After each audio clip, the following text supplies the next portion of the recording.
Bonjour à toutes et à tous et bienvenue à Let's Talk Innovation, notre échange interactif sur les innovations du paiement. Merci d'être avec nous. Hello and welcome everybody. Nous sommes ravis de vous accueillir en direct du siège mondial d'Edenred près de Paris. Et comme vous avez pu voir, nous sommes entourés de collègues, de collaborateurs d'Edenred et de Casino également. Voilà, moi je suis Annette Burgdorf, journaliste franco-allemande. Je suis ravie d'être avec vous tous et avec mes deux invités. Bonjour, je vous présente donc Élie Dupré de Saint-Maur, directeur général marketing et stratégie d'Edenred. Bonjour Élie.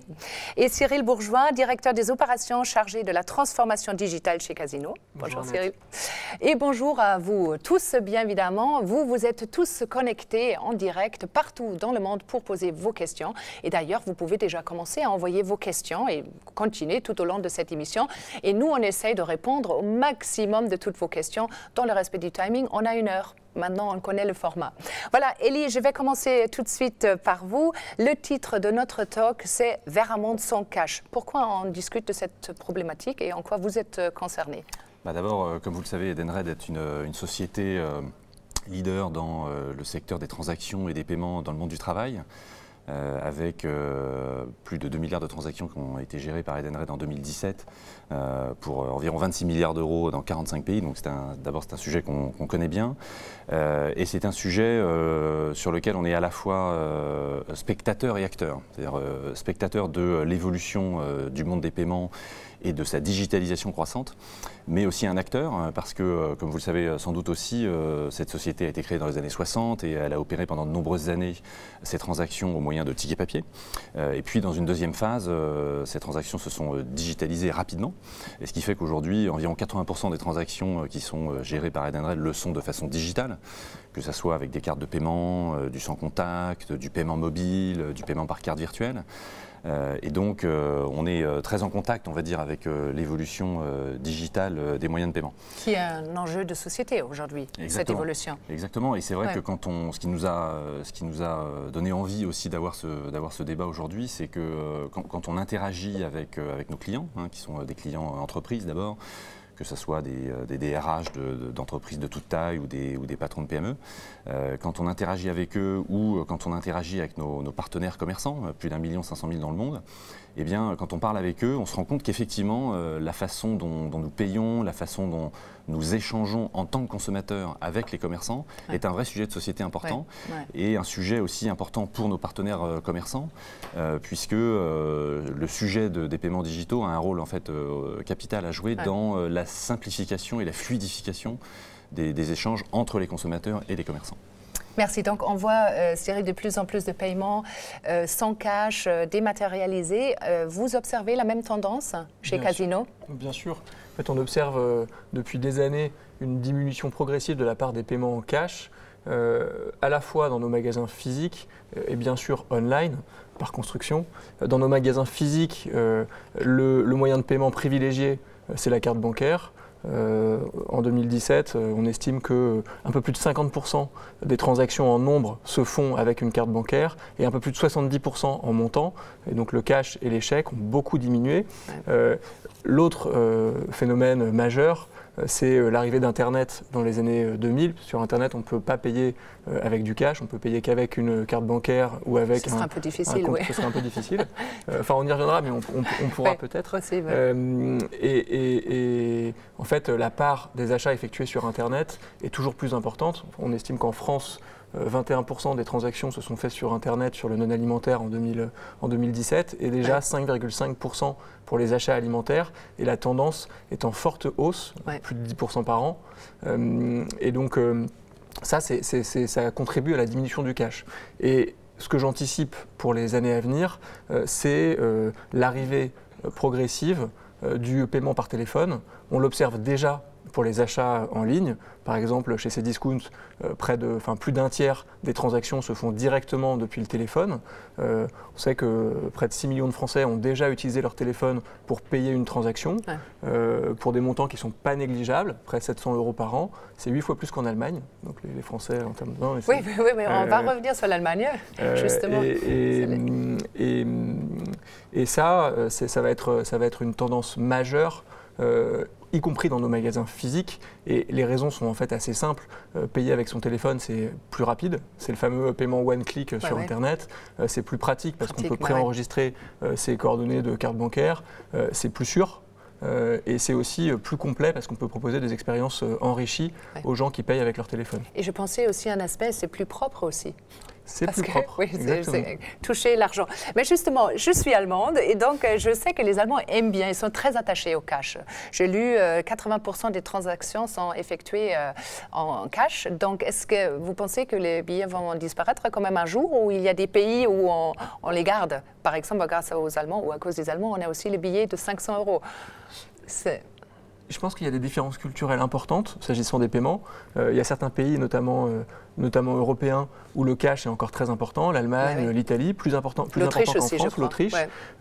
Mais c'est vraiment une question de temps. À l'inverse, il y a d'autres zones géographiques dans le monde. Vous voulez dire qu'on a un peu de retard?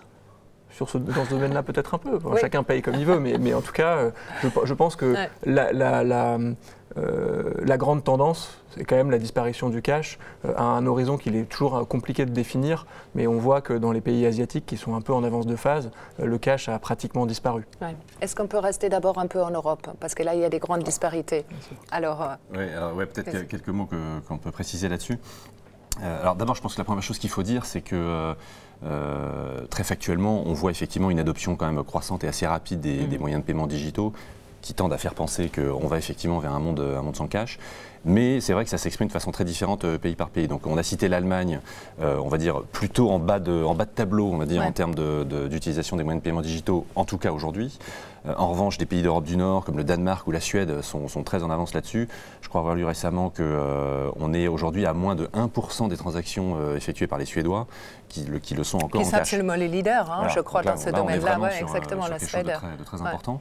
Et puis je pense que l'autre chose aussi qu'il faut préciser, c'est on assiste aussi à un foisonnement du nombre de nouvelles façons de payer de façon digitale, premièrement. Et deuxièmement, on assiste à une adoption par les utilisateurs, par les consommateurs, de plus en plus rapide de ces nouvelles façons de payer de façon digitale.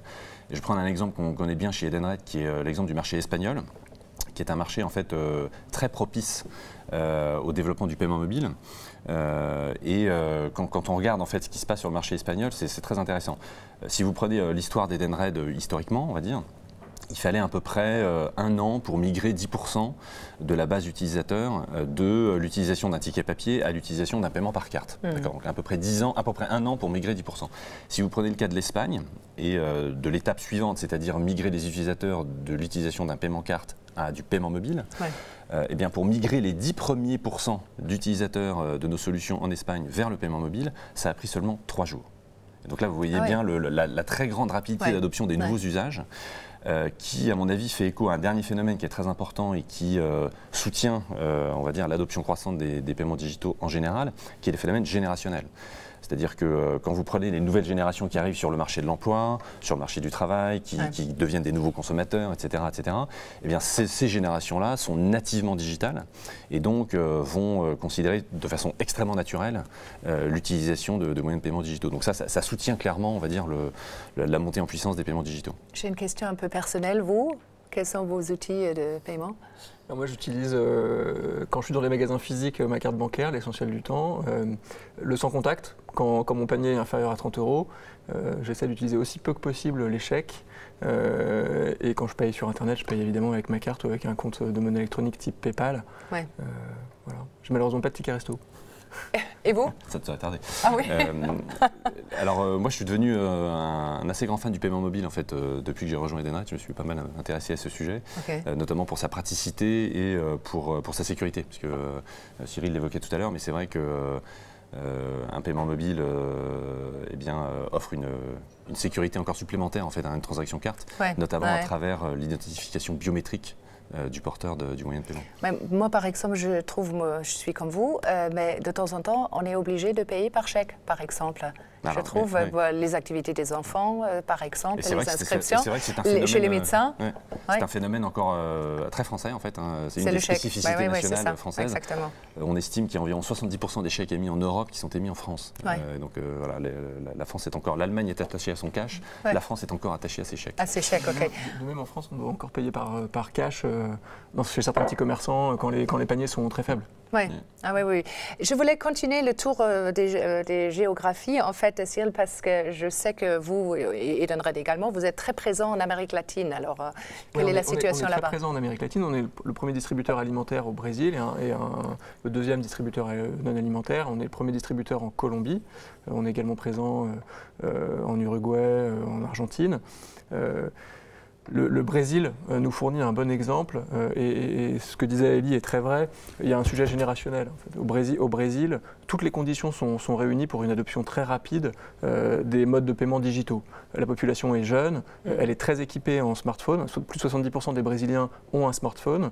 Elle est fortement bancarisée. 85% des Brésiliens sont bancarisés et elle passe plus de 4 heures par jour sur son téléphone, ce qui est énorme. En France, par comparaison, on passe à peu près 2 heures par jour, ce qui est déjà beaucoup, mais moins que les Brésiliens. Les initiatives digitales qu'on a pu lancer rencontrent un gros succès au Brésil.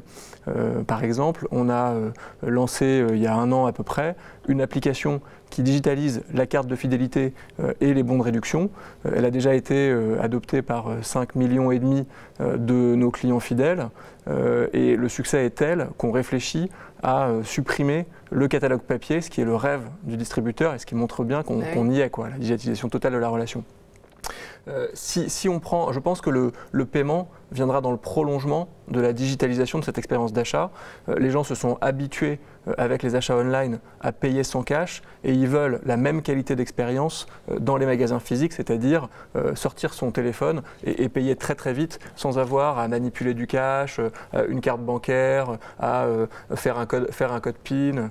Et c'est la raison pour laquelle on essaye progressivement de proposer une expérience très complète. Et l'objectif ultime, c'est de remplacer le portefeuille qu'on a tous connu. Hein. Dans mon portefeuille, j'ai une carte bancaire, j'ai différentes cartes de fidélité, j'ai du cash, j'ai des bons de réduction, j'ai éventuellement un ticket de caisse que je garde pour faire mes comptes.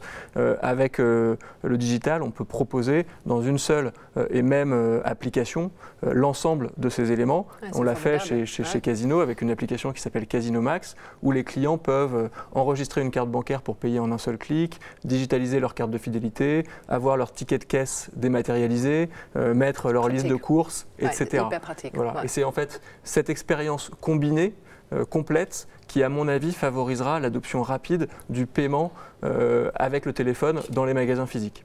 Ok, super. Elie, je sais que vous étiez récemment en Chine, donc c'est toujours intéressant de voir ce qui se passe ailleurs. En Chine, quelle est la situation et peut-être plus globalement en Asie? Oui, alors, on est là aussi sur un continent où on voit une adoption absolument massive des moyens de paiement digitaux, notamment à travers les wallets, donc les portefeuilles, les porte-monnaies électroniques, qui se développent sur la base de la technologie QR code. Hein, vous savez, ces petits codes barres à 2 dimensions qu'on voit émerger un peu partout. Et alors là, effectivement, une adoption très très massive, en particulier en Chine avec WeChat et Alipay par exemple. Et alors, ce qui est intéressant aussi là, c'est exactement le même point, hein, comme quoi les tendances vraiment se rejoignent. Ce que font très bien les acteurs qui font ça en Chine, c'est la livraison d'un écosystème de services autour du paiement, qui vient enrichir l'expérience et favoriser l'adoption du paiement digital. Et pour vous donner un exemple très concret, donc quand j'étais effectivement à Shanghai il y a quelques semaines, on était avec l'équipe locale d'Edenred Chine, et puis donc on est sorti un peu se balader dans la rue, et je me suis aperçu à ce moment-là que la directrice générale de notre filiale là-bas, eh bien, quand elle sort dans la rue, elle sort sans portefeuille, sans sac à main. Elle a juste en fait en bandoulière, littéralement, hein, elle a en bandoulière son smartphone, parce qu'elle a pris l'habitude de faire absolument tout avec son smartphone, y compris payer. Donc là, c'est intéressant parce que ça va venir chez nous. Ah, mais exactement. Et l'apprentissage pour nous, c'est exactement celui qu'évoquait Cyril, c'est-à-dire le fait que si on veut favoriser l'adoption des moyens de paiement digitaux, il faut venir avec quelque chose d'autre que le paiement. Il faut venir avec des services à valeur ajoutée. Et c'est ce qu'on fait dans les applications Edenred, par exemple, où on va donner la possibilité de retrouver son code PIN, la possibilité de localiser les commerçants partenaires, la possibilité d'avoir des notifications en temps réel quand le compte est rechargé par l'employeur, etc., etc. Ça, c'est vraiment la clé pour l'adoption. J'ai l'impression plein d'innovations en fait dans ce domaine-là. Je voudrais prendre quelques questions parce qu'on a reçu déjà plein de questions. D'ailleurs, grand merci. Charlotte, donc un monde sans cash est-il vraiment possible pour tous? L'accès n'est pas restreint aux utilisateurs les plus équipés, entre guillemets smartphone, tablette, portable. Alors oui, ça je crois qu'on va y venir juste après, mais c'est un point qui est très important. Ce qui est intéressant de constater, c'est que l'émergence et la disponibilité des nouvelles technologies de paiement couplées à l'accès par le plus grand nombre au téléphone mobile, est une opportunité vraiment formidable d'aller donner accès au plus grand nombre à des services financiers et finalement à sortir du cash. Parce que le sujet pour un très très grand nombre de personnes dans ce monde, qu'on estime environ à 2 milliards, qui sont des personnes non bancarisées, leur sujet, leur problème, c'est qu'elles ont accès au cash, mais elles n'ont pas le choix, c'est-à-dire qu'elles n'ont que accès au cash. Et elles sont de fait exclues d'une partie de plus en plus importante de l'économie, qui est une économie digitale où on paye avec des moyens de paiement digitaux. Et donc là, il y a un vrai sujet de ce qu'on appelle d'inclusion financière. C'est exactement. Et la bonne nouvelle, c'est que les nouvelles technologies de paiement et l'adoption croissante du mobile est vraiment une formidable opportunité pour tous ces gens-là de pouvoir avoir accès aux circuits de paiement digitaux, qui sont les circuits d'aujourd'hui, et qui, si on n'y a pas accès, créent véritablement une exclusion. Donc ça, c'est un vrai sujet pour vous? Ah oui, l'inclusion financière. Ah oui, d'abord c'est un sujet pour les autorités publiques, parce que y a beaucoup d'autorités publiques qui ont compris ça dans le monde, et on estime je crois qu'il y a plus de 50 banques centrales dans le monde qui se sont emparées de ce sujet-là en se disant l'inclusion financière est un sujet important pour les autorités publiques. Voilà, et les acteurs du privé ont également leur rôle à jouer là-dedans. Et justement, vous avez des exemples à donner? Exactement. Alors il y a un programme qu'on aime beaucoup chez Edenred, qui est un programme qu'on a mis en place à Dubaï, aux Émirats Arabes Unis, à travers lequel on propose aux entreprises de pouvoir payer leurs salariés non plus en cash comme elles le faisaient jusque-là, mais à travers une application et une carte de paiement qui est associée, et qui va venir donner accès à ces salariés, qui sont en général des travailleurs du bâtiment à Dubaï et qui sont extrêmement nombreux, venir leur donner accès à tout un tas de services financiers de base, qui sont extrêmement simples, mais desquels ils étaient exclus jusque-là. Donc des choses comme pouvoir payer en magasin avec sa carte, pouvoir payer sur Internet, mais aussi pouvoir transférer de l'argent à l'étranger, etc., etc. Et ça, c'est une véritable dynamique d'inclusion qui se met en place. Et on parle de quelque chose qui est d'une dimension quand même assez massive, puisque à l'échelle de Dubaï, qui est quelques millions d'habitants, là on parle de plus de 600 000 salariés qui sont maintenant payés avec ce mode-là à Dubaï. Et donc on est véritablement sur un programme qui fait bouger les lignes de l'inclusion financière à Dubaï. Parlons justement dans ce grand thème-là, le e-commerce. Vous êtes un expert du e-commerce. Quelles sont les grandes tendances là? Parce qu'on a parlé de l'inclusion financière, de l'exclusion, parce que justement ce problème se présente là. Non, c'est un problème majeur pour nous. Comme je disais tout à l'heure, sur Internet, on ne peut payer qu'avec une carte bancaire ou avec un compte de monnaie électronique, et se trouvent exclus de fait tous les gens qui payent en cash ou qui sont encore un peu réticents à l'idée d'enregistrer des coordonnées bancaires sur Internet. Donc nous, évidemment, c'est un gros enjeu que de proposer à ces consommateurs potentiels des alternatives.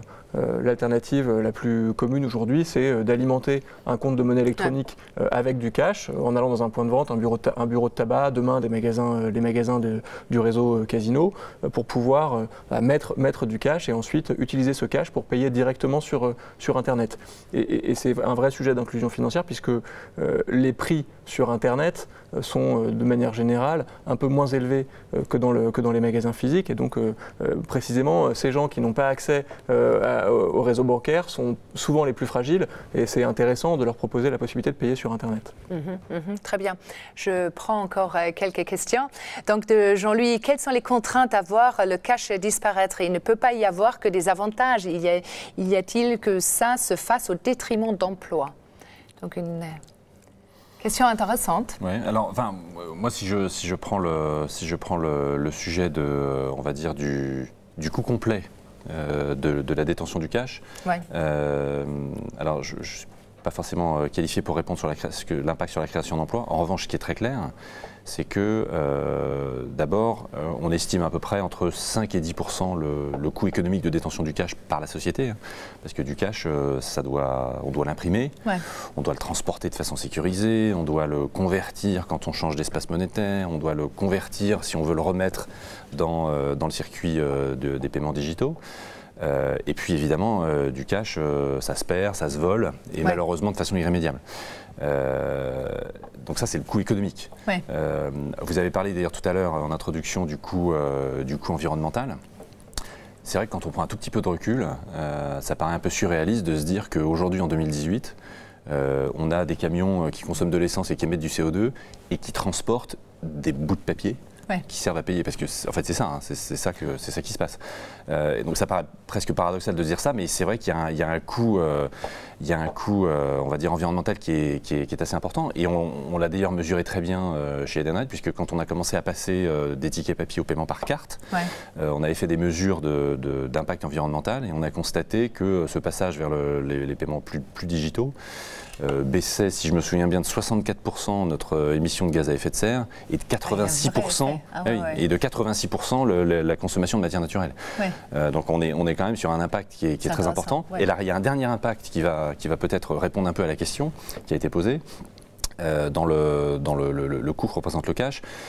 On pourrait parler d'un coût sociétal, c'est-à-dire que quand vous avez du cash, évidemment, il y a un phénomène qui est très lié à ça, qui est l'économie informelle. L'économie souterraine, l'économie informelle, qui génère quoi? Qui génère moins de rentrées fiscales en termes de TVA pour une autorité publique, quelle qu'elle soit dans le monde. Et quand il y a moins de rentrées sur la TVA, évidemment, une autorité publique, elle va chercher à équilibrer son budget. Et donc, qu'est-ce qu'elle va faire? Elle va augmenter les impôts sur les sociétés et augmenter les impôts sur les individus.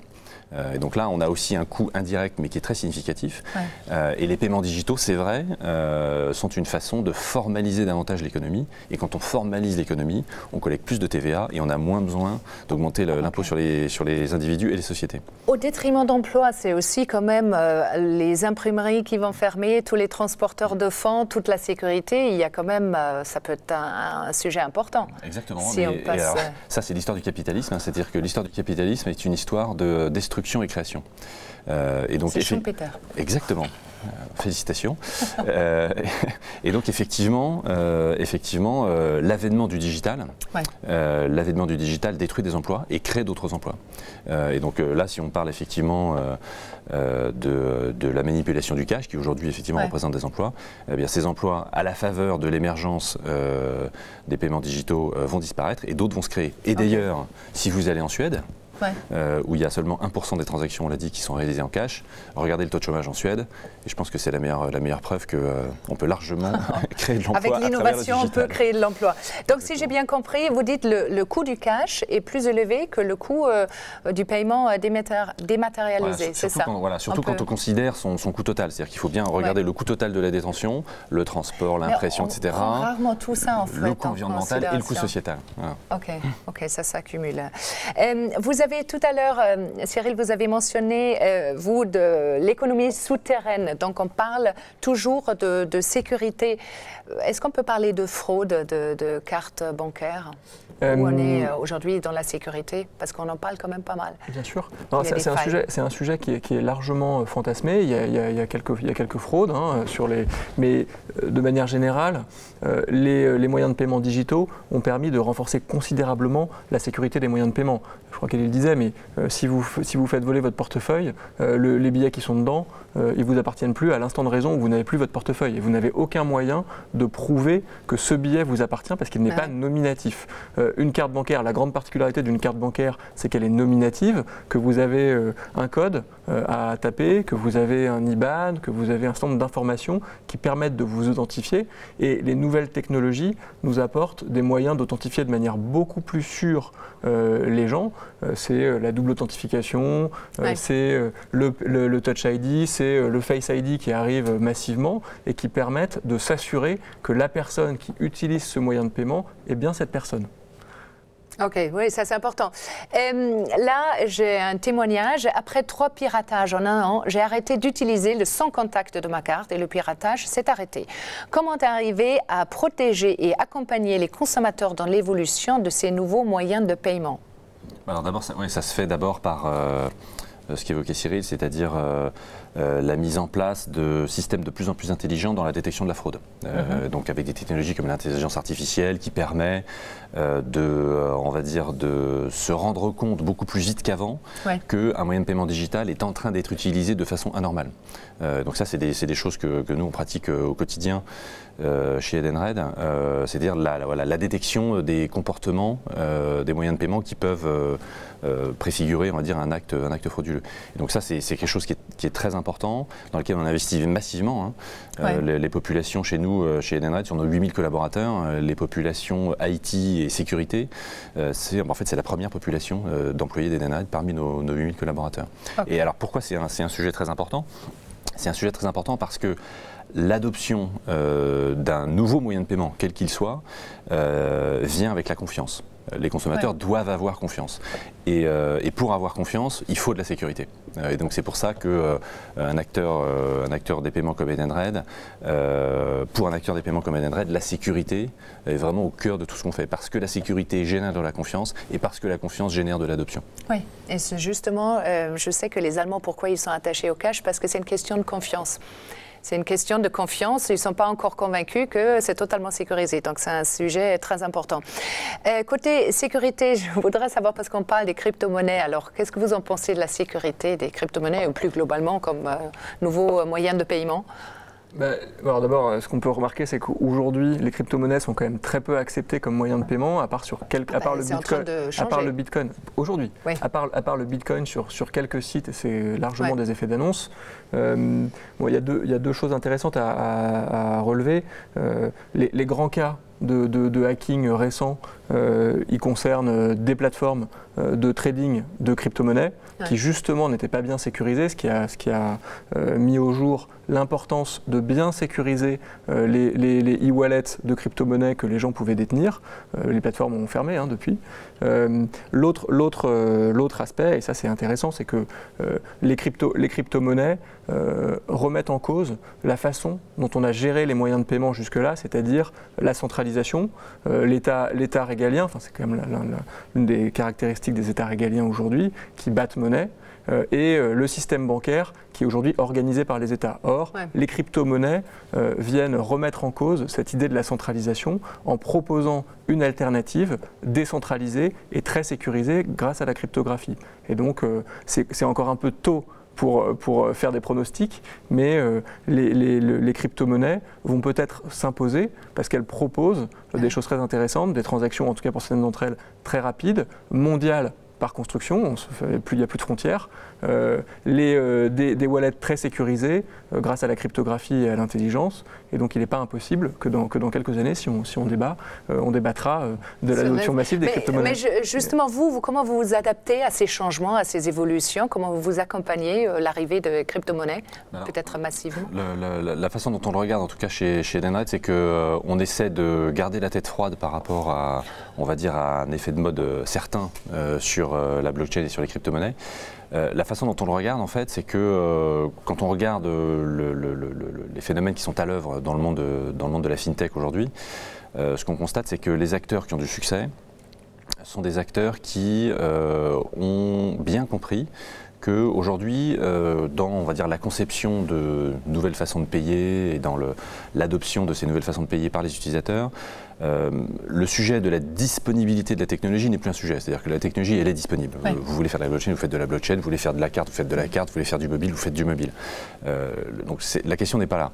La question est plutôt sur est-ce que vous avez bien compris les points de souffrance, ce qu'on appelle les pain points en anglais, de vos utilisateurs, premièrement, et deuxièmement, est-ce que vous êtes capable d'aller vite sur le marché et d'aller sélectionner les briques de technologie qui sont disponibles pour venir avec une offre bien packagée et qui vient bien répondre aux préoccupations de votre consommateur. Ça veut dire quoi? Ça veut dire que nous, aujourd'hui, quand on regarde le phénomène blockchain, on pense que ce n'est pas quelque chose qui peut nous servir. En revanche, évidemment, on est en veille sur le sujet et le jour où il y aura des cas d'usage de la blockchain qui seront pertinents pour nos utilisateurs, évidemment, on ira chercher cette technologie sur étagère et on l'intégrera dans nos solutions. C'est ce qu'on fait aujourd'hui avec un partenaire comme Mastercard, c'est ce qu'on fait avec beaucoup de partenaires technologiques qu'on vient intégrer dans nos solutions. Aujourd'hui, on juge que c'est pas encore mûr et que c'est pas encore pertinent et que ça n'apporte pas assez. Le jour où ça le sera, on fera comme toutes les boîtes qui ont du succès dans la fintech, c'est-à-dire qu'on ira chercher la technologie là où elle est disponible, on l'intégrera dans nos applications à ce moment-là. Ok, je prends encore quelques questions. Donc, avons-nous encore besoin d'objets pour payer? Pour l'instant, on a besoin d'identification, où il y a plein de tests, et voir des trucs qui sont live, notamment en Asie, avec du paiement par reconnaissance faciale. Donc non, la technologie nous permet aujourd'hui de payer sans avoir un objet. Parce que ce qui compte, c'est d'identifier un porteur de moyen de paiement de façon sécurisée. Et donc, ça peut être un objet, comme c'est le cas avec la carte et les différents avatars de la carte, les montres connectées, un téléphone, etc. Et ça peut être des paramètres biométriques. La monnaie permet de donner aux plus démunis. Le digital peut-il permettre d'encourager ce genre d'initiative? Mais tout à fait, je crois avoir entendu parler, je ne sais plus bien où, mais de premières applications où on peut commencer à faire la quête à l'église avec des moyens de paiement digitaux. Je ne sais plus où c'est, mais j'ai entendu parler de ça. Donc je pense tout à fait qu'on peut encourager, notamment parce qu'on est sur quelque chose de des actes de paiement qui sont très faciles, on l'a dit tout à l'heure, et qui permettent donc de donner facilement. Oui, entièrement d'accord.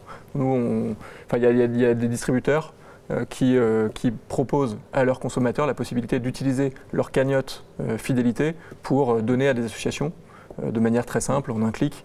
Et c'est en effet beaucoup plus simple que les moyens dont on disposait jusque-là, envoi d'un chèque, c'est vous qui le disiez, mais envoi d'un chèque, plus long et plus... Je pense à un autre exemple plus proche de la réalité d'Edenred.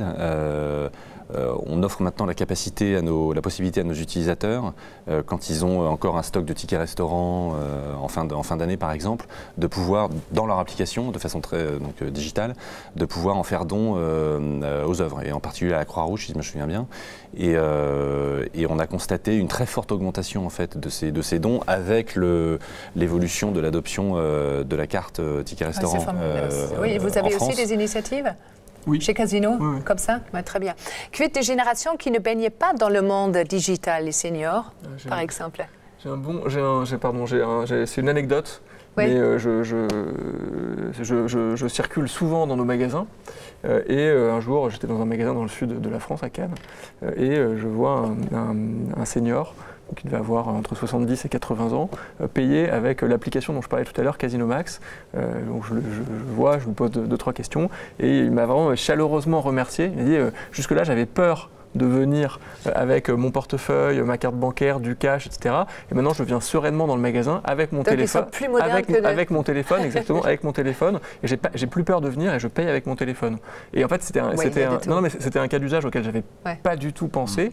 Et apparemment, quand on interroge les caissiers et les caissières de nos magasins, c'est assez courant. Des personnes âgées qui utilisent l'application justement parce qu'elles le perçoivent comme quelque chose de plus sécurisé que les moyens de paiement qu'elles utilisaient jusque-là.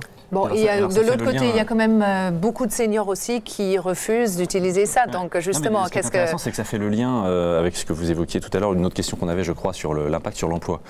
Quand on a effectivement des générations plus seniors qui sont moins habituées, on va dire, à utiliser des moyens de paiement digitaux, ça pose la question de la formation et de l'éducation. Et d'ailleurs, c'est une question qui se pose par exemple pour la déclaration électronique des impôts. Vous avez des personnes seniors qui sont confrontées à ça, qui n'ont jamais déclaré leurs impôts sur Internet, ça pose un certain nombre de challenges, et en fait, ça crée de l'emploi. Ça crée de l'emploi de formation, d'éducation, d'assistance. Et je ne serais pas surpris, par exemple, je n'ai pas été vérifié, mais qu'en Suède, avec 1% de transactions cash, il y ait tout un bassin d'emploi qui se soit créé autour de l'accompagnement des seniors suédois dans l'utilisation des moyens de paiement digitaux. Oui, à d'autres endroits qui est un peu créé. Oui. Très bien. J'ai une question pour Cyril. Bompard, PDG d'un groupe concurrent, reconnaissait à la radio récemment ne pas avoir su saisir ce tournant numérique. Vous pensez que Casino est prescripteur dans ce domaine? Oui, j'en suis convaincu. D'abord, on a la chance d'avoir Cdiscount dans le périmètre depuis des années. ce qui nous permet de très bien connaître le monde du digital. Ouais. Cdiscount, pour ceux qui nous écoutent, c'est le deuxième e-commerçant français. C'est 20 millions de visiteurs uniques chaque mois, et donc ça nous permet d'avoir une très bonne compréhension du monde digital, et en particulier, puisque c'est ça dont on parle aujourd'hui, des moyens de paiement digitaux. Et on a développé des initiatives omnicanales depuis le début. La principale d'entre elles, et c'était la première historiquement, c'était le fait de proposer à nos clients la possibilité de retirer leurs produits, et en particulier les produits lourds, dans les magasins du groupe. Et c'est l'une des raisons pour lesquelles Cdiscount est si fort dans le domaine du gros électroménager. Et Amazon, par exemple, n'est pas présent dans ce domaine-là. Et on a, par exemple, récemment déployé des corners Cdiscount dans des magasins géants pour proposer aux clients une expérience complète. Il vient dans le magasin, il voit les produits, il peut soit, pour certains d'entre eux, les acheter directement et repartir avec, soit les commander pour se les faire livrer chez lui ou pour venir les récupérer le lendemain dans le magasin. Et donc, je pense que dans le domaine du digital et de l'omnicanalité, le groupe Casino a un temps d'avance par rapport à ses concurrents. Là, je cite la France, mais c'est aussi le cas au Brésil et en Colombie. Au Brésil, on est un acteur e-commerce très important dans le non-alimentaire, avec Via Viarejo et là aussi, ça nous a permis de développer des initiatives omnicanales et de bien comprendre ce qu'était le monde du digital et quelles étaient les nouvelles attentes des clients. On a un exemple, en quoi Internet a changé le monde du paiement. Quand on paye sur Internet, on paye en un clic, on a déjà enregistré sa carte bancaire, c'est une expérience extrêmement fluide et on a du temps à consacrer à d'autres choses qu'au paiement en lui-même. Quand on est dans un magasin, qu'il faut aller tirer de l'argent au distributeur, payer, recevoir sa monnaie, faire la queue, l'expérience est différente. Et donc ce qu'on essaye de faire aujourd'hui, c'est d'introduire, et c'est ça la tendance lourde du marché, c'est d'introduire dans nos magasins les meilleures pratiques d'Internet auxquelles les consommateurs se sont complètement habitués. Ok, juste une question parce qu'en fait, quand on regarde ce monde digital, on voit quand même qu'il y a des petits acteurs qui arrivent. Est-ce que vous travaillez avec eux? Comment ça se passe? Et des nouveaux concurrents aussi? Oui, tout à fait. On a depuis pas mal d'années maintenant chez Edenred une politique d'open innovation à travers laquelle on collabore avec l'écosystème des startups, que ça soit de façon indirecte, par exemple avec un partenariat avec un fonds d'investissement qui s'appelle Partech, qui est un fonds très actif dans le monde de la technologie, ou à travers nos propres efforts. On a lancé il y a maintenant 6 ans notre propre fonds d'investissement interne chez Edenred qui s'appelle Edenred Capital Partners, à travers lequel on prend des participations dans des startups qui gravitent dans l'univers d'Edenred. Et pour nous, c'est une source formidable d'apprentissage, de compréhension de ce qui se passe, des initiatives qui marchent, de celles qui échouent aussi, parce que c'est très important de comprendre ce qui échoue. Et on en tire énormément de valeur. Et puis plus récemment, toujours dans le même domaine, on a lancé une 3e initiative qui s'appelle Edenred Factory, qui est une initiative à travers laquelle on propose à nos collaborateurs de devenir eux-mêmes des entrepreneurs et en les incubant et en leur donnant, on va dire, les moyens de réaliser leur rêve d'entrepreneur. Donc oui, c'est quelque chose de très important. C'est aujourd'hui essentiel pour survivre, non, dans ce monde digital de plus en plus. Oui, on est obligé, vous également. D'où vient chez vous l'innovation, en fait, justement dans le domaine digital? Il y a plusieurs sources, comme le disait Elie. On collabore avec de nombreuses startups et on essaie d'être en permanence à l'écoute des tendances du marché et des solutions qui émergent. Et donc, ce que je vous décrivais tout à l'heure, l'application, elle a été construite avec différents partenaires extérieurs qui nous apportent leurs briques technologiques, leurs compétences. Et ça, c'est très, très important aujourd'hui d'être très ouvert et d'accepter que ce soit la combinaison des forces qui fasse une solution, une expérience client. Ne pas tout faire soi-même. Ne pas tout faire soi-même. Cela dit, il y a un certain nombre de choses qu'il faut faire soi-même. J'évoquais le cas de Cdiscount. Aujourd'hui, Cdiscount, pour avoir une idée concrète, c'est plus de 1000 ingénieurs qui justement travaillent sur tous ces sujets-là, sur l'intelligence artificielle, sur le machine learning, sur le paiement, sur l'identification client, enfin sur de nombreux sujets. Et donc il faut recruter des nouveaux profils, et ça c'est très important, des gens qui viennent de l'innovation, du marketing, du design, enfin de l'UX design, et c'est nouveau. pour nous qui sommes des distributeurs.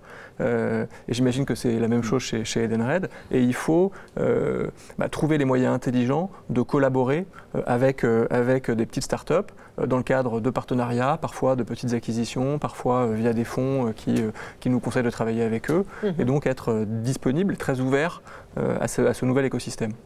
Je prends encore quelques questions. Marilyn, ne pensez-vous pas que cette abstraction monétaire va en défaveur de l'apprentissage de comptabilité chez les plus jeunes? Ouais, je suis pas sûr de ça parce que enfin, je comprends bien la question. La réalité aussi, c'est que ce qu'on disait tout à l'heure, c'est-à-dire que les nouveaux moyens de paiement digitaux viennent avec tout un univers de services associés qui permettent à l'utilisateur en fait d'être beaucoup plus intelligent sur la gestion de son budget par exemple. Donc la notification instantanée, enfin le suivi instantané de votre solde, la notification dès qu'il y a une transaction, des services additionnels de suivi de vos dépenses, etc. Tout ça, un billet de banque, ça ne vous l'apporte pas. Et donc si les acteurs économiques qui sont concernés font bien leur job, c'est-à-dire apportent au-delà du simple fait de payer de façon digitale des services additionnels, eh bien au contraire, je pense qu'on donne des outils aux consommateurs pour au contraire être plus en contrôle de leur budget. Mais est-ce qu'il ne faut pas une certaine maturité pour justement se dire, OK, je vérifie, moi j'ai un billet, je sais si j'ai plus d'argent, donc je ne peux plus dépenser. Il y a quand même une tentation pour les jeunes. Une tentation, mais le digital permet justement de pousser des informations vers le consommateur. Et justement, tout à fait, par rapport à ce que vous avez dit tout à l'heure, donc on peut payer en 4 fois maintenant, est-ce qu'on ne pousse pas un peu au surendettement? Non, absolument pas. En fait, on offre. Le paiement en 4 fois existe depuis très longtemps. Oui, mais c'est accessible maintenant. Le crédit à la consommation. Ce qui a changé, c'est son accessibilité en temps réel. Cdiscount est un bon exemple puisque Cdiscount propose des solutions de paiement en 4 fois et le succès est très important. En fait, moi, je pense que les consommateurs sont éduqués et au fond, on leur propose une solution de plus pour faire face à un achat important. Par exemple, chez Cdiscount, quand vous avez un panier de 500 ou 1000 euros, ça peut aider un grand nombre de nos consommateurs d'étaler le paiement et de payer en plusieurs fois. Quand on propose le paiement différé dans nos grandes surfaces alimentaires, chez Géant et Casino Supermarché, l'objectif, c'est de permettre à certains clients de ne pas se serrer la ceinture à la fin du mois quand c'est un peu plus difficile, en reportant de quelques jours le paiement, parce que ces quelques jours leur permettront de bénéficier de leur salaire, des allocations, etc. Et donc c'est davantage une facilité qu'on offre à nos clients. L'objectif n'est absolument pas de générer un surendettement, et d'ailleurs il y a des garde-fous, c'est limité à un certain plafond, tout le monde n'y est pas éligible, voilà. Edenred intervient auprès des flottes d'entreprises pour le paiement du carburant et des péages. Va-t-on vers un paiement global des frais de mobilité? Ah oui, là c'est tout à fait effectivement une tendance qui est très importante, la mobilité globale du salarié ou du citoyen en général. Et tout à fait dans la stratégie qu'on poursuit dans les solutions de mobilité, qui représente 25% de notre chiffre d'affaires aujourd'hui, donc c'est quelque chose de très important. On est en fait... j'ai envie de dire, c'est toujours le même sujet, exactement dans la même tendance, c'est-à-dire venir au-delà de l'instrument de paiement qu'on peut fournir, venir avec toute une série de services additionnels. Donc ça peut être du péage, ça peut être de la maintenance du véhicule, ça peut être l'accès à d'autres façons non limite. Voilà, exactement. En fait. Et ça c'est très important parce que c'est vraiment la tendance du digital, et ce qu'apporte le digital, c'est cette capacité, notamment à travers le mobile, qui est l'instrument majeur pour ça, de venir concentrer en un seul endroit toute une série de services à valeur ajoutée pour les consommateurs. Et ça, c'est vraiment quelque chose que le digital apporte et sur lequel on essaye bien sûr de surfer pour amener une expérience plus intéressante à nos utilisateurs. On a une question de William. Hi from London. So globally speaking, when do you predict the end of cash? Voilà, c'est tout clair, William. C'est une bonne question. Alors après, on peut regarder, si on commence par l'Europe, encore une fois, qu'est-ce qu'on voit? On voit qu'on a certains pays qui y sont déjà. Ouais. Donc on a parlé des pays d'Europe du Nord, des pays qui en sont plus éloignés, comme l'Allemagne. Mais quand on regarde les taux d'adoption du paiement mobile que j'évoquais par exemple tout à l'heure en Espagne, et le renouvellement générationnel, qui encore une fois est un facteur démographique incontestable et qui va avoir un effet lourd, c'est difficile à dire, mais je pourrais tout à fait imaginer la majorité des pays européens dans la situation de la Suède d'aujourd'hui, à horizon 10 ans maximum. Ah oui, ouais. c'est proche. Et si vous regardez la Chine, c'est quasiment déjà une réalité. C'est-à-dire qu'aller trouver un billet de banque dans les rues de Shanghai, pour être allé à Shanghai il n'y a pas très longtemps, on ne voit pas de cash. Enfin, les gens utilisent leur téléphone pour payer, en tout cas dans les grandes surfaces alimentaires. Vraiment. Donc c'est déjà une réalité dans certains pays. Oui, mais justement, on a dit, donc il y a plein d'avantages. Donc voilà, c'est moins cher, c'est plus rapide, c'est plus simple et tout. Mais c'est-à-dire, il faut peut-être faire un peu de pédagogie. Il faut accompagner justement pour qu'on puisse adapter ça plus facilement. Non, on a déjà eu l'occasion de le dire un peu entre les lignes, mais on a un gros effort de pédagogie à faire, notamment vis-à-vis de générations qui sont un peu moins technophiles et un peu moins digitales, ce qui sera l'occasion peut-être de créer des emplois. On l'observe très concrètement dans nos magasins. Il y a beaucoup de gens qui sont intéressés, qui se manifestent, mais qui ont encore un peu de mal à manipuler, à bien manipuler leur téléphone, les outils digitaux, mais qui en revanche demandent, et donc on les aide via la formation de nos personnels en magasin, puisque c'est quand même eux qui ont l'interface humaine avec le client, et c'est ça l'enjeu. En termes d'adoption, ce qu'on observe, c'est qu'une fois que les clients ont effectué un premier paiement, c'est addictif. Et le taux, ce qu'on appelle le taux de répétition, est très très important.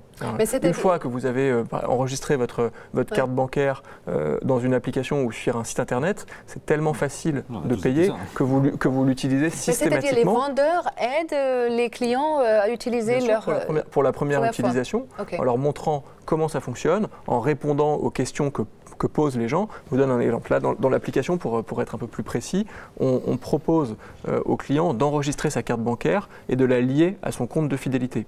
De sorte que quand il passe à la caisse, il n'a plus qu'à présenter le code barre digitalisé qui fait office à la fois de carte bancaire et de carte de paiement. Les clients, en tout cas certains d'entre eux, sont la première fois un peu perdus. On essaie de l'expliquer via l'application. Ça suffit pour les gens qui sont bien habitués et bien digitalisés. C'est pas suffisant pour d'autres populations, et notamment les seniors. Et là, il y a tout un travail d'explication et de pédagogie à faire pour leur expliquer, pour les rassurer quant à la sécurité en réalité supérieure par rapport aux autres moyens de paiement. Et une fois qu'ils l'utilisent, on observe un taux de répétition qui est vraiment énorme. C'est-à-dire qu'une fois qu'ils l'ont utilisé une première fois, ils l'utilisent, ils le réutilisent. Et ça, c'est pour les raisons qu'on évoquait, c'est plus rapide, c'est plus simple. Il y a des services additionnels. Après, on n'a plus envie de revenir au cash. Non, mais c'est vrai que... Oui, c'est ça. Mais justement, la pédagogie, on dit toujours, ce sont en fait les écoles, là où il faut faire de la pédagogie. Vous faites chez vous, et là, les institutions privées, vous faites également. Non, mais exactement. Et je vais vous donner un autre exemple complémentaire qui est, je reviens sur l'exemple que j'évoquais tout à l'heure du programme de paiement des salaires de façon digitale à Dubaï. Là, on met en place des actions extrêmement concrètes sur le terrain où on va former les salariés dont l'employeur a décidé d'utiliser un paiement digital pour les salaires. On va les former très concrètement. C'est des sessions sur le terrain où on va leur montrer, voilà, l'application ça fonctionne comme ça, la carte de paiement ça fonctionne comme ça, donne-moi ton passeport pour qu'on puisse faire l'enregistrement de ton identité, etc., etc. On les prend véritablement par la main et ça marche extrêmement bien parce qu'on constate exactement la même chose, c'est-à-dire qu'une fois que le premier acte de paiement digital a été fait, la confiance est là, on parlait de la confiance tout à l'heure, la confiance dans le système est là et derrière ça se répète à haute fréquence. C'est deux éléments pour compléter. Nous, par exemple, on propose une solution de self-scanning et on peut payer dans l'application les produits qu'on a scannés soi-même. On a mis à l'entrée de certains de nos magasins, des forces de vente supplétives pour faire la démonstration aux clients. Et ça, c'est absolument indispensable parce qu'on montre aux clients ce qui est possible et ça change les habitudes et les clients en sont absolument ravis. Pourquoi ? Parce qu'on parle d'expérience augmentée, mais quand on utilise son téléphone, on peut bénéficier de plein d'offres additionnelles, des promotions qui sont envoyées au client en temps réel en fonction de ce qu'il a scanné comme produit. Il peut voir son ticket de caisse en temps réel et donc il a un outil de suivi budgétaire intéressant, ce qui n'était pas le cas quand on mettait juste ses articles dans un panier et qu'on allait payer avec la surprise de savoir quel était le montant, parfois une mauvaise surprise. Et l'autre élément important, c'est que il y a un effet boule de neige. Et ça, on l'a très bien observé en France avec le paiement sans contact. Au début, c'était confidentiel, il y a quelques personnes initiées qui utilisaient le paiement sans contact, et au fur et à mesure, moi le premier, on a observé plein de gens payer avec sa carte bancaire sans contact, et on se dit, en fait, c'est quand même beaucoup plus rapide, c'est pratique, pourquoi je ne le débloquerai pas moi aussi? Et ce phénomène boule de neige, il est vraiment important, et parce qu'il est facteur de confiance. En fait, la confiance, elle ne se dit pas, elle s'observe, et les gens observent d'autres personnes utiliser le moyen de paiement, se disent il y a plein de gens qui l'utilisent, ça veut dire que c'est sécurisé. J'utilise pas, et il y a un effet viral. On a une question de Summer. So hello, I'm watching this webcast from Taiwan. What about Africa? Do you think digital payments can encourage economic growth? How to implement it? Alors donc absolument, sur le continent africain, qui est un continent qu'on observe de très près chez Edenred, on est présent dans un certain nombre de... Parce qu'on ne l'a pas encore mentionné, on a parlé de l'Asie. Alors là, on est sur un phénomène encore différent, où vous êtes peut-être familier avec le terme leapfrog, c'est-à-dire c'est ce qui se passe beaucoup dans le continent africain, c'est-à-dire que dans bien des domaines, le continent africain en fait vit une évolution en fait beaucoup plus rapide que ce qu'ont pu connaître d'autres continents, et c'est vrai dans le monde des paiements en particulier, donc adoption massive du mobile money dans un certain nombre de géographies, en Afrique de l'Ouest, en Afrique anglophone, Tanzanie, etc. Et donc là, on a effectivement, alors si je devais caricaturer, je dirais que l'Afrique en quelques années est passée de j'ai pas de téléphone fixe, j'ai pas de compte en banque, à je fais de la banque sur mon téléphone. Je manipule de l'argent sur mon téléphone. Et ce, en quelques années. Hein. Donc là, on est vraiment sur quelque chose d'assez massif, alors qui s'exprime de façon assez différente de ce qu'on voit en Chine ou en Amérique du Sud, dans la mesure où il y a une infrastructure bancaire, pour le coup, qui est beaucoup moins existante qu'en Asie ou en Amérique du Sud. Donc c'est plus challenging en termes d'infrastructure de base pour pouvoir s'appuyer dessus. En revanche, les opérateurs de mobile money, donc des opérateurs de téléphonie mobile en Afrique, ont accéléré énormément l'inclusion financière du continent, et c'est encore en train de se développer. Il y a de plus en plus de pays africains qui adoptent le mobile money, et c'est un véritable vecteur d'inclusion financière. Mais là, c'est majeur, c'est-à-dire qu'on a vraiment des habitants d'Afrique qui passent d'une inclusion financière vraiment nulle à voilà, je fais de la banque sur mon téléphone, quoi. Ouais. Vous voulez ajouter quelque chose sur le continent africain? Je suis entièrement d'accord. Là, il y a un phénomène où, en fait, il n'y a pas d'alternative. Et donc, les gens, ce contre quoi on lutte, si je puis dire, en Europe, c'est contre l'habitude. Ça fait des années que je paye avec ma carte bancaire ou avec du cash. Pourquoi est-ce que je changerais? Au fond, c'est pas plus mal. Oui. Je prends un peu plus de temps, mais voilà. Quand on n'a pas le choix, on adopte directement et massivement, et c'est bien ce qu'on observe en Afrique. C'est vrai que depuis une dizaine d'années, la monnaie électronique s'est très fortement développée. Le taux de pénétration des smartphones est chaque année plus important, et des taux de croissance très importants, et les banques sont en train de s'adapter, de proposer des solutions, et voilà, donc l'Afrique est un cas particulier mais très intéressant. Très bien, donc il nous reste juste un peu de temps pour la conclusion. Peut-être si vous voulez ajouter quelque chose. Moi, ce que je retiens de tout ce qu'on s'est dit, c'est d'abord, on a beaucoup parlé de la notion de confiance, et ça, je pense que c'est vraiment une notion très importante pour des sociétés comme les nôtres, qui sont, on va dire, des acteurs dans le monde des paiements digitaux, parce que la confiance crée l'adoption. Et sans confiance, il n'y a pas d'adoption. Et la confiance vient d'efforts irréprochables en termes de sécurité. Et ça, je pense que c'est un premier truc que je retiens. Et le deuxième truc que je retiens, c'est l'effet générationnel, qui est un effet démographique qui est implacable, comme tous les effets démographiques, et qui fait que l'arrivée sur le marché du travail et à l'âge adulte en général des générations nativement digitales va continuer à accélérer l'adoption des moyens de paiement digitaux. Et ça, je pense que c'est un phénomène vraiment massif, lourd, qui va continuer à tirer vers le haut les courbes d'adoption du paiement digital. Merci. Cyril, vous voulez... Et moi, j'en ressors. Alors, merci à tous les auditeurs pour leurs questions qui étaient très, très pertinentes. Et il reste encore beaucoup. On va désolé de ne pas pouvoir après, répondre à toutes les questions. Moi, j'en ressors encore plus convaincu que le paiement 100% digital va s'imposer assez vite. Alors à quel horizon? Est-ce que c'est 10 ans? Est-ce que c'est 20 ans? Et ça dépendra probablement un peu des zones géographiques, mais c'est sûr, en tout cas j'en suis convaincu qu'il va s'imposer.